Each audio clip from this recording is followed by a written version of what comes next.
Okay, so I'm going to show you how to draw out a template using the article on the Adirondack chair, some graph paper, a pencil, and either a ruler or just a piece of wood as a straight edge. Okay, so this article you can print out if you have a printer at home. You don't need to print out the whole article. You could just print out the page that has the templates. So that's this page right here. So I'm going to put the rest aside for now. If you don't have a printer, you could do this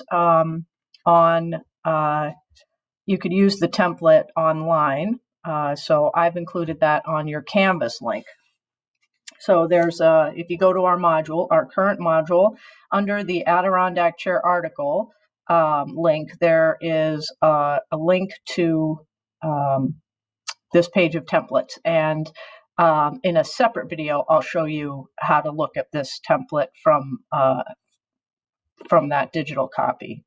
For right now, the first thing we're going to draw is this piece right here, which is called the side member. That's kind of a goofy name. It's just the side of the Adirondack chair, right? So we're going to draw it on this graph paper because we're making a quarter scale model.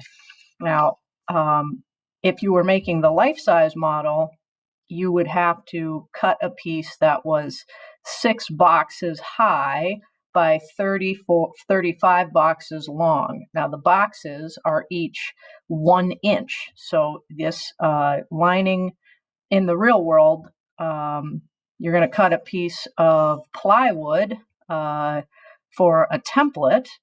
Just a thin piece of 1/4 inch ply would be perfect, or smaller if you can get 1/8 inch ply. And you're going to make it 6 inches wide by 35 inches long. And then you're going to draw all of these lines. Now we're drawing this out in quarter scale, so we can just use graph paper because these lines are already 1/4 inch apart.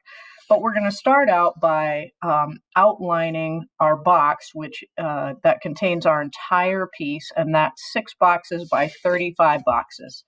So I'm going to have to turn the graph paper this way because there's not 35 this way. So I'm just going to take my pencil first, and up here near the top, I'm going to mark a corner. This is where my boxes are going to start, right?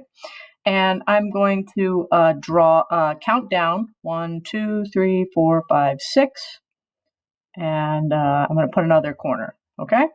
So this is one side of my box. I'm going to count all the way to 35, but on the way, I'm going to put some notations because it's really easy to get lost in here. So I'm going to count lines over 1, 2, 3, 4, 5. And I'm going to put just a little dot here, and I'm going to write 5. I'm going to put a little dot here, and I'm going to write 5. And I'm going to keep going. 6, 7, 8, 9, 10. 10. All the way down here. 10. 1, 2, 3, 4, 5, 15. Straight down. 15. 16, 17, 18, 19, 20. Okay, I'm just kind of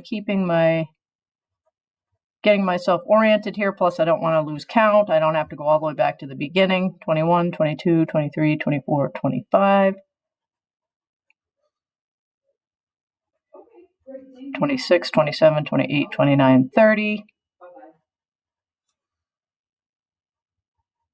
And 31, 32, 33, 34, 35. Now this is the end, and I know the end is 35, so I'm just putting a little corner. Okay, now I can take either my ruler or my straight edge, and I'm just going to draw a line from corner to corner, going right through those dots. Same at the top.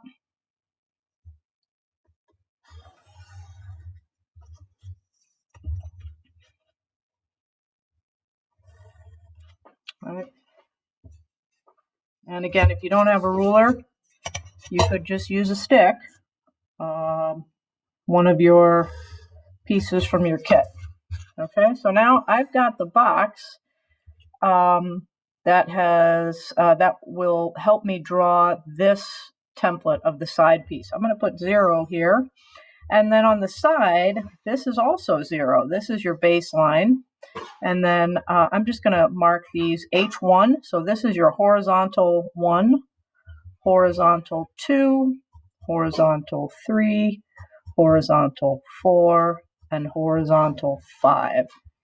Okay, so that's just for some clarity. So when we're talking about where the piece intersects with the grid we've made, we have the verticals numbered 1, 2, 3, 4, 5, right, all the way to 35, and we have the horizontals labeled as H1, H2, H3, H4, etc. So this way, if we wanted to locate this point right here, we could talk about that in terms of it's in between horizontal 5 and the top line, right? So this is just a way of orienting our space to make it a little bit easier to draw the template.